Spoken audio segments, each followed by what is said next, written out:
அனைவருக்கும் வணக்கம். நான் வேதியியல் ஆசிரியர் சுரேஷ்குமார். நம்ம 11th கெமிஸ்ட்ரியில் 4வது பாடம் ஹைட்ரஜன் பற்றி பார்த்துட்ருக்கோம். அதில் தலைப்பு 4.8 ஹைட்ரைடுகள். ஹைட்ரைடுகள்னால் என்ன அப்படின்னா, ஹைட்ரஜனுடைய ஒரு வகையான சேர்மத்துக்கு பேர் தான் ஹைட்ரைடுகள் அப்படின்னு பேர். இப்போ பார்த்திங்கன்னா ஹைட்ரஜன் நார்மலாக பார்த்தீங்க அப்படின்னா அதுக்கு எலக்ட்ரானை ஏற்கக்கூடிய தன்மை குறைவாக இருக்கும். அதாவது எலக்ட்ரான் கவர் தன்மை குறைவாக இருக்கும். ஹைட்ரஜனை விட குறைந்த எலக்ட்ரான் கவர் தன்மையுடைய உலோகங்களோட ஹைட்ரஜன் சேர்ந்துருந்துச்சுன்னா அதுக்கு பேர் ஹைட்ரைடுகள் அப்படின்னு நம்ம அதை சொல்லுவோம். இப்போ அலோகங்கள் இதுபோல் இருக்கக்கூடிய நேர்மின் சுமையுடைய தனிமங்களோட ஹைட்ரஜன் இணைஞ்சதுன்னா இருமை ஹைட்ரைடுகளை தரும். 2 வகையான ஹைட்ரைடுகள் இருக்குது. இருமை ஹைட்ரைடுகள் ஒன்று, மும்மை ஹைட்ரைடுகள் ஒன்று. ஓகேங்களா? மும்மை ஹைட்ரைடுகள் அப்படின்னா 2 உலோகங்களோடு இணைந்துச்சுன்னா அதை மும்மை ஹைட்ரைடுகள்னு சொல்லுவாங்க. எடுத்துக்காட்டு பார்த்திங்கன்னா லித்தியம் போரோ ஹைட்ரைடு LiBH4, LiAlH4. ஸோ இதெல்லாம் மும்மை ஹைட்ரைடுகள்னு சொல்லலாம். ஓகேங்களா? பிணைப்பினுடைய தன்மையை பொறுத்து ஹைட்ரைடுகளை 3 வகையாக பிரிக்கலாம். முன்ன ஹைட்ரைடுகளை ஹைட்ரைடில் இருக்கக்கூடிய தனிமங்களுடைய எண்ணிக்கையை பொறுத்து இருமை ஹைட்ரைடுகள்னு ஒன்று, மும்மை ஹைட்ரைடுகள்னு பார்த்தோம். ஓகேங்களா?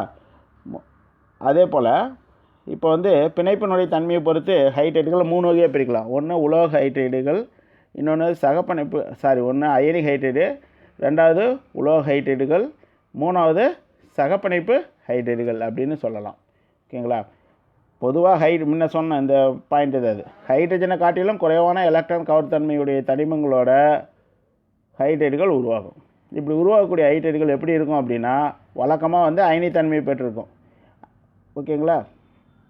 இப்போ ஹைட்ரஜனோட அதிகமான எலக்ட்ரான் கவர் தன்மையுடைய தனிமங்களோட இணைஞ்சதுன்னா சகப்பிணைப்பு ஹைட்ரைடுகளை உருவாக்கும். ஓகேங்களா? ஹைட்ரஜனோட இப்போ பாருங்கள், அயனி ஹைட்ரைடில் எப்படி இருக்குன்னா ஹைட்ரஜனை விட குறைவான எலக்ட்ரான் கவர் தன்மை இருந்துச்சுன்னா அதோட ஹைட்ரஜன் சேர்ந்து உருவாகி கிடைக்கக்கூடிய அந்த ஹைட்ரைடு பார்த்திங்கன்னா அயனி தன்மையாக இருக்கும். ஓகேங்களா? அதுவே ஹைட்ரஜனை விட அதிகமான எலக்ட்ரான் கவர் தன்மையுடைய தனிமங்களோட ஹைட்ரஜன் சேர்ந்துச்சுன்னா அப்போ சகப்பிணைப்பு ஹைட்ரைடை உருவாக்கும். இதுதான் அந்த கான்செப்ட். ஓகேங்களா? இப்போ அயனி ஹைட்ரைடுகள்னால் என்ன அப்படின்னு பார்க்கலாம். அயனி ஹைட்ரைடுகள்னால் இங்கிலீஷில் சலைன் ஹைட்ரைட்ஸ் அப்படின்னு சொல்லுவாங்க. இந்த ஹைட்ரைடுகள் பார்த்திங்கன்னா நேர்மின் சுமையுடைய கார உலோகங்கள்னால் இந்த லித்தியம், சோடியம், பொட்டாசியம் இதெல்லாம் பார்த்திங்கன்னா நேர்மின் சுமையுடைய உலோகங்கள், கார உலோகங்கள்னு சொல்லலாம். இந்த மாதிரி கார உலோகங்களோடையும் அப்புறம் 2ஆம் தொகுதி உலோகங்களான பெர்லியம், மெக்னீசியம் தவிர்த்து மீதி இருக்கக்கூடிய அந்த கார மண் உலோகத்தில் மீதி இருக்கக்கூடிய உலோகங்களோடையும் சரி. அப்போ கார மண் உலோகங்கள் அப்புறம் பெர்லியம், மெக்னீசியத்தை இல்லாமல் மீதி இருக்கக்கூடிய கார மண் உலோகங்களோட ஹைட்ரைடுகள் ஹைட்ரஜன் சேர்ந்துச்சுன்னா அப்போ அயனி ஹைட்ரைடுகளை உருவாக்கும். ஓகேங்களா? அதாவது ஹைட்ரஜனை விட குறைவான, இங்கே நம்ம என்ன சொல்லியிருக்கோம் பாருங்கள், அயனி ஹைட்ரைடுகள் எப்படி உருவாகுது அப்படின்னா ஹைட்ரஜனை விட குறைவான எலக்ட்ரான் கவர் தன்மை இருக்கணும். ஓகேங்களா? இப்போ பார்த்திங்கன்னா இந்த கார உலோகங்களுக்கும் கார மண் உலோகங்களுக்கும் பார்த்திங்கன்னா கார மண் உலோகத்தில் பெர்லியம், மெக்னீசியம் தவிர மீதி இருக்கக்கூடிய கார மண் உலோகங்களுக்கெல்லாம் பார்த்திங்கன்னா ஹைட்ரஜனோட குறைவான எலக்ட்ரான் கவர் தன்மை இருக்கும். ஏன்னா இது எல்லாமே நேர்மின் சுமையுடைய அயனிகள். ஓகேங்களா? அப்போ எலக்ட்ரானை விரும்பாது, எலக்ட்ரானை இழக்கத்தான் செய்யும். ஸோ அதனால் இந்த உலோகங்களோட ஹைட்ரஜன் சேர்ந்துச்சுன்னா அதுக்கு பேர் அயனி ஹைட்ரைடுன்னு சொல்லுவாங்க. ஓகேங்களா? இப்போ உலோகங்களில் இருக்கக்கூடிய அந்த எலக்ட்ரான்கள் ஹைட்ரஜனுக்கு பரிமாற்றம் செய்யுது. அப்போ ஹைட்ரஜனுக்கு எதிர்மின் சுமை உருவாகும். அப்போ உலோகங்களுக்கு நேர்மின் சுமையும் ஹைட்ரஜனுக்கு எதிர்மின் சுமை இருக்குது. ஹைட்ரஜனுக்கு எதிர்மின் சுமை இருந்தால் தான் அதை நம்ம ஹைட்ரைடுன்னு சொல்லுவோம். ஓகேங்களா? இந்த மாதிரி தனிமங்களை இப்போ அயனி ஹைட்ரைடு வேணும் அப்படின்னா அந்த தனிமத்தை 400 டிகிரி செல்சியஸ்க்கு ஹைட்ரஜனோடு சேர்த்து இந்த தனிமத்தை வெப்பப்படுத்தணும் அப்படின்னா அப்போ என்ன கிடைக்கும் அப்படின்னா நமக்கு அயனி ஹைட்ரைடுகள் கிடைக்கும். இந்த அயனி ஹைட்ரைடுகள் பார்த்திங்க அப்படின்னா உப்பு போல தன்மை இருக்கும், அதிக உருகுநிலை பெற்றிருக்கும். ஓகேங்களா? ஹைட்ரைடு அயனிகள் பார்த்திங்கன்னா H- அப்புறம் உலோக நேர் அயனிகள் பார்த்திங்கன்னா Mn+ இப்படி இருந்துச்சுன்னா இது வெண்மை நிறை படிகத்துடைய வெண்மை நிறத்தில் இருக்கக்கூடிய ஒரு படிகத்தன்மையுடைய திண்மம்னு சொல்லலாம். 2Li+H2. லித்தியம் ஹைட்ரஜனோடு சேர்ந்துச்சுன்னா 2LiHங்கிற அயனி ஹைட்ரைடை உருவாக்குது. ஓகேங்களா? கால்சியத்தோட ஹைட்ரஜன் சேர்ந்துச்சுன்னா கால்சியம் ஹைட்ரைடு உருவாக்குது. இப்போ கால்சியம் பார்த்திங்கன்னா ஹைட்ரஜனை விட குறைவான எலக்ட்ரான் கவர் தன்மையுடையதாக இருக்குது. ஓகேங்களா? லித்தியமும் அது போல தான். ஸோ இந்த மாதிரி தான் அயனி ஹைட்ரைடுன்னு சொல்லலாம். சகப்பிணைப்பு ஹைட்ரைடுகள் அதாவது மூலக்கூறு ஹைட்ரைடுன்னு சொல்லுவாங்க.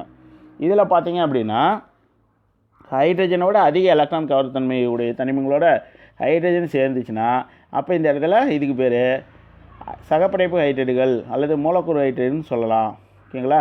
இப்போ வந்து இந்த மாதிரி சேர்மத்தில் சகப்பிணைப்புனாலே என்ன சொல்லுவோம் அப்படின்னா அயனியில் என்ன சொன்னோம் அப்படின்னா எலக்ட்ரானை வந்து என்ன பண்ணுதுன்னா பரிமாறிக்குது அப்படின்னு பார்த்தோம். ஓகேங்களா?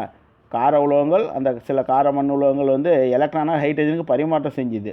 அதனால் அயனி ஹைட்ரைடுகள் உருவானுச்சு. சகப்பிணைப்புனா என்ன அர்த்தம் அப்படின்னா ஒரு சகப்பிணைப்பு மூலக்கூறில் இருக்கக்கூடிய 2 உலோகங்கள் வந்து 2 அணுக்கள் வந்து தங்களுக்குள்ளே எலக்ட்ரானை வந்து ஷேர் பண்ணிக்கும், பங்கிட்டுக்கும். ஓகேங்களா? பங்கிட்டுக்கிறதுனால தான் அந்த சகப்பிணைப்பு மூலக்கூறு ஹைட்ரைடுகள் உருவாகுது. ஓகேங்களா?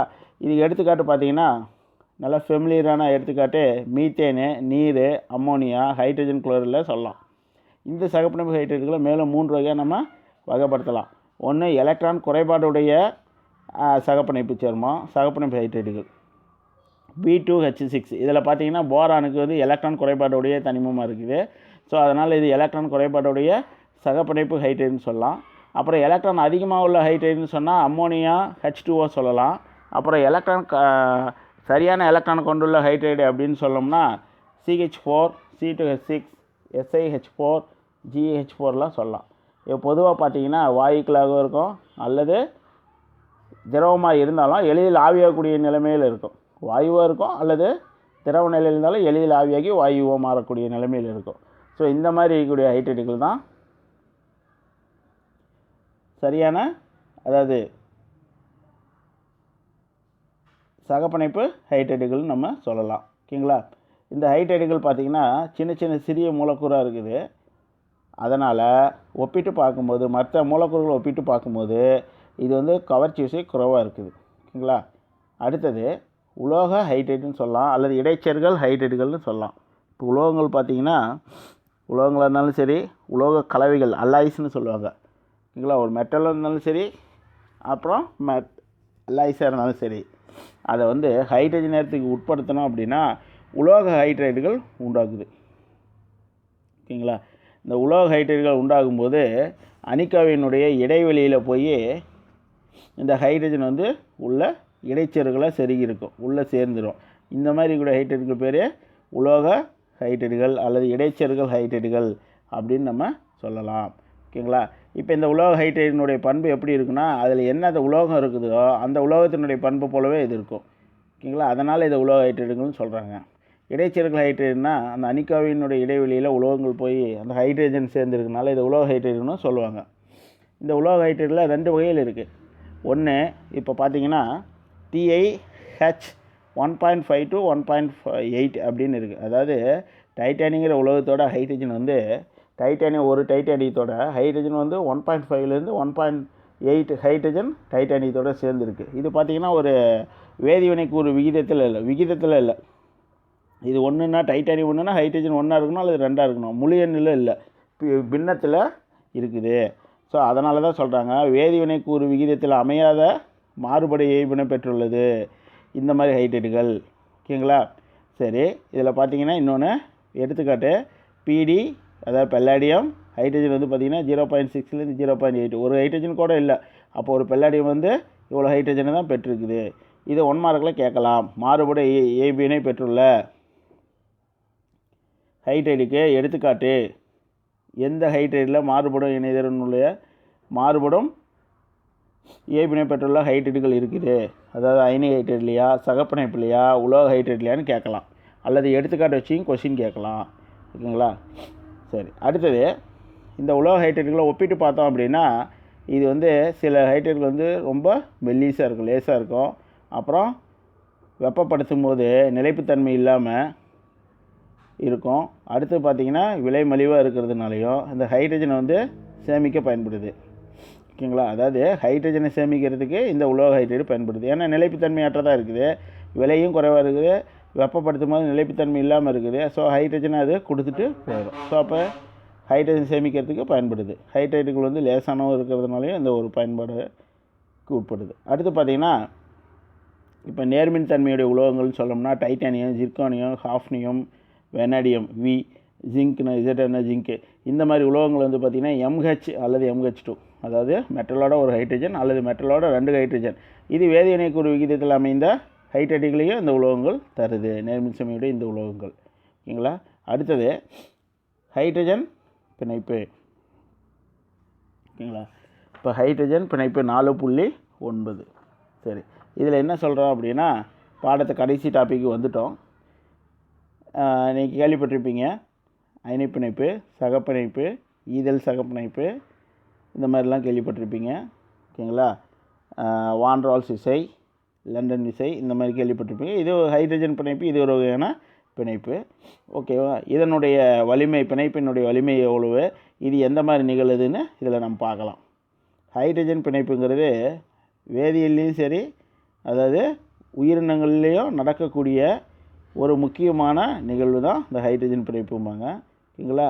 இப்போ உயிரினங்களில் பார்த்திங்கன்னா, இயற்கையில் இருக்கக்கூடிய எல்லா உயிரினங்கள்லேயும் சரி, மனிதர்கள்லேயும் சரி, தாவரங்கள்லேயும் சரி, ஓகேங்களா, அதே போல் நீர் மூலக்கூறுலேயும் சரி, வேதிப்பொருளை நம்ம தயாரிக்கக்கூடிய பொருட்கள்லேயும் சரி, இந்த ஹைட்ரஜன் பிணைப்புங்கிறது முக்கியமானது. இந்த ஹைட்ரஜன் பிணைப்பு இல்லைன்னா இந்த உலகம் வந்து சரியாக இயங்குமா அப்படிங்கிறது சந்தேகம்தான். இப்போ பார்த்திங்கன்னா, மனிதர்களுடைய உடம்புலேயே பார்த்திங்கன்னா DNA அப்படின்னு ஒன்று இருக்குது. ஓகேங்களா. DNA வடிவமைப்பாகட்டும், அப்புறம் புரோட்டீன்கிற புரத வடிவத்திலையும் சரி, ஹைட்ரஜன் பிணைப்பு ரொம்ப ரொம்ப முக்கியமானதாக இருக்குது. இப்போ ஹைட்ரஜன் பிணைப்பு எப்படி உருவாகுதுன்னா, ஒரு ஹைட்ரஜன் அணுவோட ஹைட்ரஜனை விட அதிக எலக்ட்ரான் கவர்த்தன்மையுடைய சில அணுக்கள் இருக்குது. அதாவது ஃப்ளூரினு, ஆக்சிஜனு, நைட்ரஜன், இந்த மாதிரி ஹைட்ரஜனோட அதிக எலக்ட்ரான் கவர்த்தன்மையுடைய அணுக்கள் வந்து ஹைட்ரஜனோடு சேர்ந்துச்சுன்னா அப்போ வந்து ஹைட்ரஜன் பிணைப்பு உண்டாகுது. அந்த உண்டாகக்கூடிய அந்த பிணைப்பானது எப்படி இருக்கும் அப்படின்னா, முனைவுறு பிணைப்பாக இருக்கும். ப்ளஸ்ஸு மைனஸ், அதாவது டெல்டா ப்ளஸ் டெல்டா மைனஸ், பகுதியளவு நேர்மின்சுமை, பகுதியளவு எதிர்மின்சுமையை உண்டாக்குது. ஓகேங்களா. இந்த மாதிரி பிணைப்புக்கு பேர் தான் ஹைட்ரஜன் பிணைப்பு அப்படின்னு சொல்கிறோம். இந்த பிணைப்புனால என்ன ஆகுது அப்படின்னா, முனைவுற்ற ஹைட்ரஜன் ஆனது டெல்டா ப்ளஸ், ஹைட்ரஜனுக்கு பகுதி அளவு நேர்மின்சுமை இருக்கும். அந்த முனைவுற்ற ஹைட்ரஜன் அணுவானது அதே சூழலில் இருக்கக்கூடிய மற்றொரு அதிக எலக்ட்ரான் கவர்த்தன்மையுடைய ஒரு அணுவோட, அதாவது முனைவுற்ற நேர்மின்சுமையுடைய அணுவோட ஒரு வலிமை குறைந்த நிலைமின்னியல் கவர்ச்சி விசையை உண்டாக்கி இந்த பிணைப்பை உண்டாக்குது. ஓகேங்களா. இந்த பிணைப்புக்கு பேர் தான் ஹைட்ரஜன் பிணைப்பு அப்படின்னு அழைக்கப்படுது. ஓகேங்களா. இந்த ஹைட்ரஜன் பிணைப்பினுடைய அளவு எவ்வளோன்னு பார்த்தீங்கன்னா 20லிருந்து 50 கிலோஜூல் மோல் பவர் மைனஸ். இதை பொறுத்துக்களை கூட கேட்கலாம், ஹைட்ரஜன் பிணைப்புக்கு எவ்வளவு. ஏன் அப்படின்னா, இந்த பக்கம் பார்த்தீங்கன்னா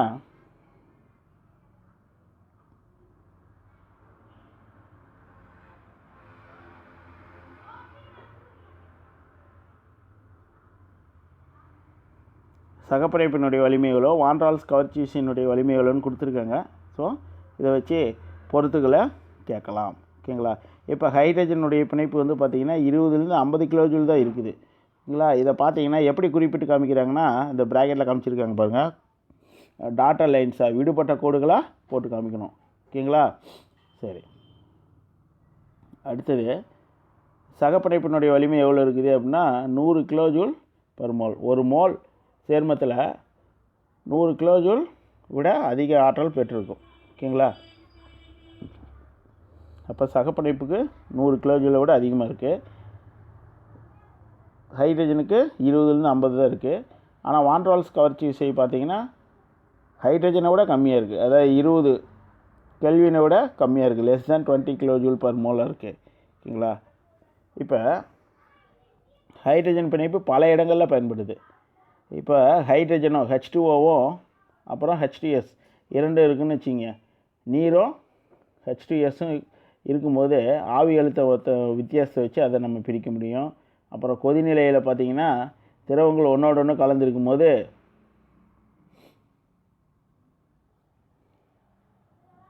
H2Oவும் C2H5OHங்கிற எத்தனாலும் நீரும் எத்தனாலும் ஒன்றா கலந்துருக்கும் போது இதை தனியாக பிரிக்கிறதுக்கு அதனுடைய கொதிநிலையை பயன்படுத்தும் போது ஹைட்ரஜனுடைய பிணைப்பினால் அது அதிக கொதிநிலை பெற்றிருக்கும். எத்தனாலுக்கு ஹைட்ரஜன் பிணைப்பு இல்லாதனால குறைவான கொதிநிலை பெற்றிருக்கும். ஸோ அது வந்து எளிதில் ஆவியாகிரும். அப்போ நீரையும் எத்தனாலையும் நம்ம பிரிக்க முடியும். இப்போ இதுக்கு போல் தான் முன்ன பார்த்தது, அந்த H2Oவும் H2S வாயுக்களாக நீராவியாகவும் H2S வாயுவும் இருக்கும் பொழுது ஆவி அழுத்தத்தை பயன்படுத்தி இரண்டையும் பிரிக்கலாம். ஓகேங்களா? இதை போல் இப்போ பரப்பு விசை, அப்புறம் அடர்த்தி, பாகுநிலைத்தன்மை, அப்புறம் ஆவியாதல், அப்புறம் உருகுதல் வெப்பம் போன்ற பல்வேறு இயற்பியல் பண்புகளில் இந்த ஹைட்ரஜன் பிணைப்பை பயன்படுத்தி நம்ம முக்கிய பங்கு, அதாவது சேர்மங்களை பிரிச்செடுக்கிறதுக்கு மற்ற சில விஷயங்களுக்கு ஹைட்ரஜன் பிணைப்பு ரொம்ப முக்கியமாக இருக்குது, பயன்படுது. அடுத்து பார்த்திங்க அப்படின்னா மூலக்கூறுகள் நிகழும் ஹைட்ரஜன் பிணைப்பு. இப்போ ஹைட்ரஜன் பிணைப்புன்னு பார்த்துட்டோம். அதில் என்ன அப்படின்னா 2 வகையான ஹைட்ரஜன் பிணைப்பு இருக்குது. ஒன்று மூலக்கூறுக்குள்ளேயே ஒரு மூலக்கூறுக்குள்ளேயே ஹைட்ரஜன் பிணைப்பு இருக்கும். ஓகேங்களா? அது ஒன்று. ரெண்டாவது மூலக்கூறுகளுக்கு இடைப்பட்ட ஹைட்ரஜன் பிணைப்பு, 2 மூலக்கூறுகளுக்கு இடைப்பட்ட ஹைட்ரஜன் பிணைப்பு. ஓகேங்களா? இப்போ மூலக்கூறுக்குள்ளே நடக்கக்கூடிய ஹைட்ரஜன் பிணைப்புன்னு பார்த்தீங்கன்னா ஒரு தனித்த மூலக்கூறுக்குன்னா அதுக்குள்ளேயே நடக்குது. இப்போ இதுக்கு பார்த்தீங்கன்னா இதுக்கு பேர் ஆர்த்தோ நைட்ரோ ஃபீனால். இந்த இதுக்கு பேர் பார்த்தீங்கன்னா பென்சீன் ரிங்குன்னு சொல்லுவாங்க இந்த வளையத்துக்கு பேர். அதுக்கு மேலே பார்த்தீங்கன்னா OH குரூப் இருக்குது, OH தொகுதின்னு சொல்லுவாங்க. அதுக்கு பக்கத்துலேயே இருக்கக்கூடிய தொகுதிக்கு பேர் ஆர்த்தோ அப்படின்னு சொல்லுவாங்க. அப்போ OHக்கு வலதுபுறத்தில் பார்த்திங்கன்னா ஆர்த்தோ பொசிஷன், ஆர்த்தோ நிலைன்னு சொல்லுவாங்க. இந்த பக்கம் OHக்கு 2 பக்கத்துலேயே 2 ஆர்த்தோ இருக்குது. இந்த பக்கம் ஒரு ஆர்த்தோ, இந்த பக்கம் ஒரு ஆர்த்தோ. இந்த லெஃப்ட் சைடில் இருக்கக்கூடிய ஆர்த்தோவில் காலியான இது பொசிஷன், அங்கே எந்த தொகுதியும் இல்லை. வலதுபுறத்தில் பார்த்திங்கன்னா NO2 தொகுதி இருக்குது, NO2 குரூப் இருக்குது. அந்த NO2ல் இருக்கக்கூடிய ஆக்சிஜனோட பார்த்திங்கன்னா NO2ல் இருக்கக்கூடிய ஆக்சிஜனோட OHல் இருக்கக்கூடிய ஹைட்ரஜன் பார்த்திங்கன்னா ஹைட்ரஜன் பிணைப்பை ஏற்படுத்துது. இப்போ இது ஒரு மூலக்கூறு தான் ஆர்த்தோ நைட்ரோஃபீனாலு. இந்த மூலக்கூறுக்குள்ளேயே ஹைட்ரஜன் பிணைப்பு உண்டாகுது. ஓகேங்களா? இதை தான் மூலக்கூறுகளில் நிகழும் ஹைட்ரஜன் பிணைப்பு. இந்த இரண்டாவது பார்த்திங்க அப்படின்னா சாலிசிலால்டிகைடு. இதில் பார்த்திங்கன்னா CHO தொகுதி, அதுக்கு ஆர்த்தோ பொசிஷனில் OH குரூப் இருக்குது. CHOவில் COவுக்கும் Cயில் இருக்கக்கூடிய கார்பனில் இருக்கக்கூடிய ஆக்சிஜனுக்கும் இந்த ஃபீனால் இருக்கக்கூடிய ஹைட்ரஜனுக்கு இடையில் ஒரு ஹைட்ரஜன் பிணைப்பு உண்டாகுது. ஓகேங்களா? இந்த மாதிரி மூலக்கூறில் ஹைட்ரஜன் பிணைப்பு நடக்குது. அடுத்தது மூலக்கூறுகளுக்கு இடைப்பட்ட ஹைட்ரஜன் பிணைப்பு. இது 2 மார்க்கில் ஒரு கொஷினை கேட்கலாம். இது இந்த ஸ்ட்ரக்சர் ஞாபகம் வச்சுங்க. 1 மார்க்கில் கூட இதை கேட்கறதுக்கு வாய்ப்பு இருக்குது. அடுத்தது மூலக்கூறுகளுக்கு இடைப்பட்ட ஹைட்ரஜன் பிணைப்பு. மூலக்கூறுகளுக்கு இடைப்பட்ட ஹைட்ரஜன் பிணைப்பில் பார்த்திங்கன்னா 2 வெவ்வேறு மூலக்கூறு ஆகலாம், அல்லது 2ம் ஒரே மூலக்கூறு. இப்போ நீராக இருக்கலாம். நீருக்கும் இடைப்பட்ட ஹைட்ரஜன் பிணைப்பு பார்த்தோம் அப்படின்னா அது மூலக்கூறுகளுக்கு இடைப்பட்ட ஹைட்ரஜன் பிணைப்பு. நீருக்கும் அம்மோனியாவுக்கும் இடைப்பட்டது பார்த்திங்கனாலும் அது மூலக்கூறுகளுக்கு இடைப்பட்ட இதே ஹைட்ரஜன் பிணைப்பு தான். சரிங்களா? இந்த ஹைட்ரஜன் பிணைப்பு ஏற்படுறதுக்கு காரணம் என்ன அப்படின்னா ஹைட்ரஜனை வழங்கக்கூடியதும், ஹைட்ரஜன் வழங்கியும் மற்றும் ஹைட்ரஜனை ஏற்பியும் குறிப்பிட்ட இடத்துல அமைய பெற்ற, ஓகேங்களா, அதாவது தகுந்த இடத்தில் பெற்றுள்ள ஒரே மாதிரியான மூலக்கூறுகள் அல்லது வெவ்வேறு மூலக்கூறுகளுக்கிடையே இந்த மாதிரி ஹைட்ரஜன் பிணைப்பு ஏற்படுத்துது. ஓகேங்களா? இப்போ பார்த்திங்கன்னா இங்கே கொடுத்துருக்கிறதே பனிக்கட்டியினுடைய வடிவம். ஓகேங்களா? சரி, இப்போ மூலக்கூறுகளுக்கு இடைப்பட்ட ஹைட்ரஜன் பிணைப்பில் அம்மோனியாவை பார்க்கலாம், அல்லது நீர் மூலக்கூறுகளுக்கு அம்மோனியா மூலக்கூறுக்கு இடையில் பிணைப்பு நிகழ்ந்தால் அதே மூலக்கூறுகளுக்கு இடைப்பட்ட ஹைட்ரஜன் பிணைப்புங்களாம். நீர் மூலக்கூறுகளுக்கு இடையே நீருக்கு நடந்தாலும் இதையும் இந்த பிணைப்பில் தான் சொல்லலாம், இந்த வகையில் சொல்லலாம். அல்லது அம்மோனியா நீருக்கு இடையிலையும் இது உருவாகலாம். இப்போ நீர் மூலக்கூறு பார்த்திங்க அப்படின்னா வலிமையான ஹைட்ரஜன் பிணைப்பை ஏற்படுத்துது.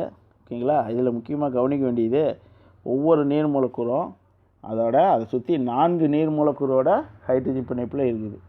ஓகேங்களா? ஹைட்ரஜன் பிணைப்புலேயே பார்த்திங்க அப்படின்னா இந்த நீர் மூலக்கூறுலேயே 5, இப்போ ஒரு நீர் மூலக்கூறுனா அதை சுற்றி 4 நீர் மூலக்கூறு. அப்போ இந்த 5 நீர் மூலக்கூறில் பார்த்திங்கன்னா குறைந்த பிணைப்பு தூரம் பார்த்திங்கன்னா 100 பிக்கோமீட்டர் குறைவாக இருக்குது அப்படின்னா அது சகப்பிணைப்பாக இருக்கும். கெட்டியான திடக்கோடா ஒரே ஒரு கோடை போட்டிருப்பாங்க. அதிக தூரமாக இருக்குது அப்படின்னா ஹைட்ரஜன் பிணைப்பு டாட்டாக வச்சு தூரமாக இருக்குது அப்படின்னா அது 150 பிக்கோமீட்டர் டிஸ்டன்ஸ் இருக்கும். ஓகேங்களா? இது சகப்பிணைப்பு கிடைக்கும். இப்போ பனிக்கட்டிக்கும் நீருக்கு நம்ம வருவோம். பனிக்கட்டி பார்த்திங்கன்னா தண்ணியில் மிதக்குது. நீர் அடர்த்தி அதிகமாக இருக்குது, கீழே இருக்குது. பனிக்கட்டிக்கு அடர்த்தி குறைவாக இருக்குது. ஏன் அப்படின்னு பார்க்கலாம். பனிக்கட்டியில் பார்த்திங்கன்னா அதுக்கும் நீர் மூலக்கூறு தான், வேதி மூலக்கூறு வாய்ப்பாடு H2O தான். அதில் பார்த்திங்கன்னா 4 அடியில் 4 நீர் மூலக்கூறோட ஹைட்ரஜன் பிணைப்பு சூழப்பட்டுள்ளது. பனிக்கட்டியில் இருக்கக்கூடிய அந்த ஒவ்வொரு அமைப்பும் ஒவ்வொரு அணுவும் பார்த்திங்க அப்படின்னா இதில் பனிக்கட்டியில் இருக்கிற ஒவ்வொரு அணுவும் ஒவ்வொரு ஆக்சிஜன் அணுவும் எப்படி இருக்குன்னா அதை சுற்றி 4 நீர் மூலக்கூறுகளோட அதாவது நான்முகி வடிவத்தில் இருக்குது. ஓகேங்களா?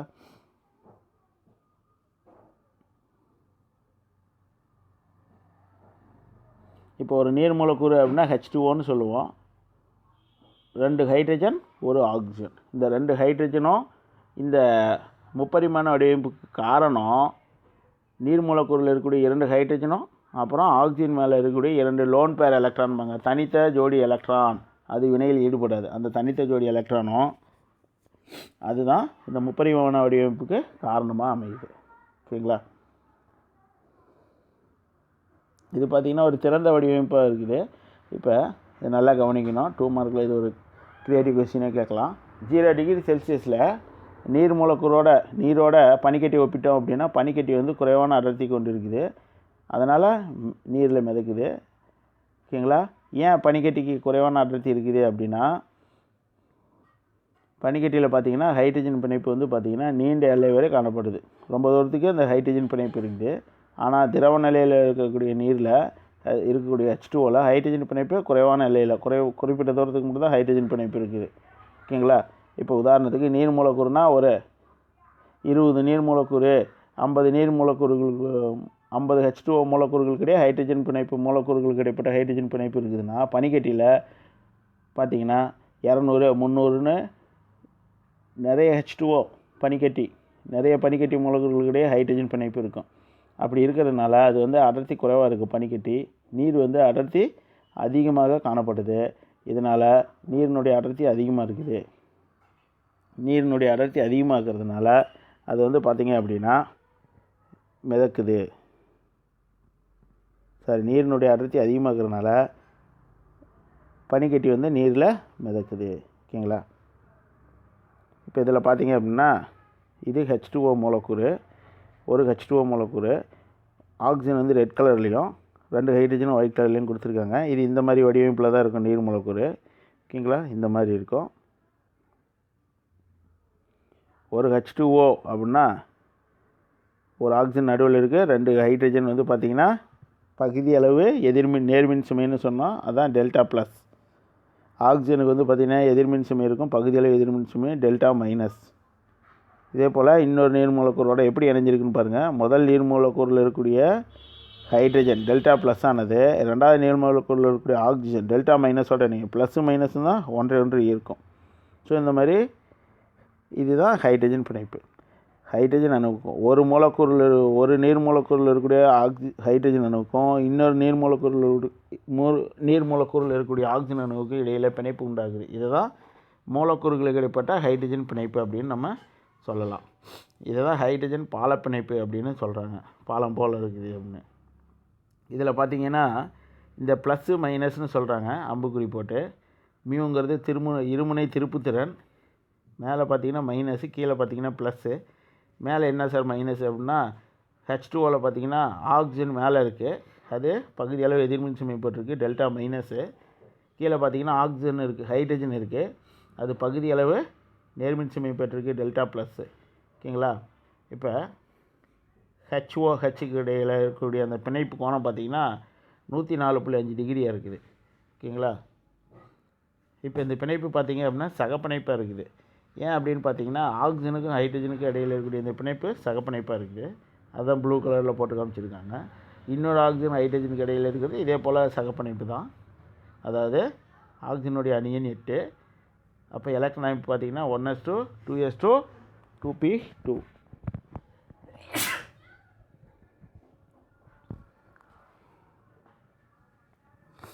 அதில் அந்த 1s2 விட்டுற வேண்டிதான். வெளிவட்ட பாதையில் இருக்கக்கூடிய 2s2 ஆக்சிஜனுக்கு 1s2 2s2 2p4. அப்போ பார்த்திங்க அப்படின்னா 2s2 2p4 அப்படின்னா இரண்டாவது வட்ட பாதையில் 6 எலக்ட்ரான்கள் இருக்குது. இந்த 6 எலக்ட்ரான்கள் பார்த்திங்கன்னா ஆக்சிஜனை சுற்றி கொடுத்துருக்காங்க. 6 டாட் ரெட் கலரில் வச்சுருக்காங்க. ஹைட்ரஜனுக்கு பார்த்திங்கன்னா எலக்ட்ரான் அமைப்பு 1, அணியன் 1, எலக்ட்ரான் அமைப்பு 1s1. ஸோ ஆக்சிஜன் ஹைட்ரஜனு பக்கத்தில் ஒரு எலக்ட்ரான் போட்டிருக்கு. ஒரு அணுவானது நிலைப்புத்தன்மை அடையணும், ஒரு மூலக்கூறு நிலைப்புத்தன்மை அடையணும்னா ஒவ்வொரு அணுவும் எண்ம அமைப்பை பெறணும். ஹைட்ரஜனுக்கு மட்டும் ஹீலியம் போல் 2 எலக்ட்ரான் பெற்றால் போதும். ஆக்சிஜன் வந்து பார்த்திங்கன்னா 8 எலக்ட்ரானை பெறணும். ஆக்சிஜனுக்கு 6 எலக்ட்ரான் தான் இருக்குது. ஸோ இந்த பக்கம் ஒரு ஹைட்ரஜன் கொடுக்கக்கூடிய ஒரு எலக்ட்ரானையும் இந்த பக்கம் ஒரு ஹைட்ரஜன் கொடுக்கக்கூடிய ஒரு எலக்ட்ரானையும் சேர்த்தா ஆக்சிஜன் சுற்றி 8 எலக்ட்ரான்கள் இருக்குது. ஸோ இந்த மாதிரி இந்த சகப்பிணைப்பில் பார்த்திங்கன்னா ஆக்சிஜனுடைய ஒரு எலக்ட்ரானும் ஹைட்ரஜனுடைய ஒரு எலக்ட்ரானும் சேர்ந்து ஒரு ஒற்றை பிணைப்பு உண்டாக்குது. இதுதான் சகப்பிணைப்புன்னு பேர். அதே போல் இந்த ஹைட்ரஜனும் ஆக்சிஜனுடைய ஒரு எலக்ட்ரானும் சேர்ந்து ஒரு ஒற்றை பிணைப்பு சகப்பிணைப்பு உண்டாக்குது. அப்போ H2Oவில் 2 சகப்பிணைப்புகள் இருக்குது. ஆனால் இரண்டுமே ஒற்றை பிணைப்புகளாக இருக்குது. ஓகேங்களா? அப்போ இந்த பிணைப்பில் ஈடுபடாமல் ஆக்சிஜன் மேலே பாருங்கள் 4 எலக்ட்ரான் இருக்குது. அப்போ 2 எலக்ட்ரானும் தனித்தனியாக ஜோடியாக இருக்கும். அப்போ இந்த ஒரு ஜோடியும் இன்னொரு ஜோடியும் சேர்ந்து 2 ஜோடி தனித்து இரட்டை எலக்ட்ரான்கள் இருக்கும். இதுதான் பிணைப்பில் ஈடுபடாத தனித்த ஜோடி எலக்ட்ரான்கள் அப்படின்னு நம்ம சொல்லுவோம். ஓகேங்களா? அடுத்தது இந்த ஹைட்ரஜன் பிணைப்பில் பார்த்தீங்க அப்படின்னா ரொம்ப முக்கியமானது, முன்னையே சொன்னோம், அனைத்து உயிரினங்கள்லையும் காணப்படுது, ரொம்ப முக்கியமானதுன்னு சொன்னோம். இப்போ நம்ம உடம்புலேயே பார்த்திங்கன்னா ப்ரோட்டீன்ஸாக இருந்தாலும் சரி, அப்புறம் சிக்கலான உயிரி மூலக்கூறுகள்னு சொல்லக்கூடிய டிஎன்ஏ இந்த மாதிரிலேயும் சரி ஹைட்ரஜன் பிணைப்பு இருக்குது. டிஎன்ஏ அப்படின்னா டிஆக்சி ரிபோ நியூக்ளியஸ்னு சொல்லலாம். ஓகேங்களா? இந்த டிஆக்சி ரிபோஸ் நியூக்ளியஸுங்கிறது பார்த்திங்கன்னா எப்படி இருக்குன்னா இதுதான் டிஎன்ஏ. ஓகேங்களா? டிஎன்ஏ மூலக்கூறுகளில் ஹைட்ரஜன் பிணைப்பு. இது பார்த்திங்கன்னா சுருள் வடிவத்தில் இருக்குது. 2 சுருள்கள் இருக்குது. ஓகேங்களா? அதாவது 2 இலை மாதிரி 2 இலை அமைப்பு இருக்குது. அது 2 சுருள் வடிவத்தில் சுருண்டு இருக்குது. ஓகேங்களா? இந்த 2க்கும் இடையில் பார்த்தீங்க அப்படின்னா இந்த 2 சுருள்களும் ஒன்றோடு ஒன்று இணைந்திருக்கு, 2 இலைகளும் ஒன்றோடு இணைந்திருக்க காரணம் அந்த ஹைட்ரஜன் பிணைப்பு தான். ஓகேங்களா? அப்போ அந்த ஹைட்ரஜன் பிணைப்பு இருக்கிறதுனால தான் டிஎன்ஏங்கிற அமைப்பு நிலை பெற்றிருக்குது. புரோட்டீன், புரதம், இந்த டிஎன்ஏ எல்லாத்துலேயுமே இது இருக்குது. ஓகேங்களா? இது இல்லை அப்படின்னா மரபணு, ஜீன் இதெல்லாம் என்ன இருக்கும் அப்படின்னு தெரியல, எப்படி இருந்திருக்குன்னு தெரியல. ஸோ இது அந்த அளவுக்கு இது ரொம்ப முக்கியமானது ஹைட்ரஜன் பிணைப்பு. ஓகேங்களா? நம்ம இப்போ பாடத்தை முடித்தாச்சு. இப்போ அடுத்தது சும்மா ஜஸ்ட் இதை சொல்லிடுறேன். ஹைட்ரஜன் சார்ந்த முக்கியமான நிகழ்வுகள் அப்படின்னா ஹைட்ரஜன் சம்மந்தமாக ஆதி காலத்துலேருந்து இப்போ வரைக்கும் என்ன கண்டுபிடிச்சிருக்காங்க அப்படின்னு பார்க்கலாம்.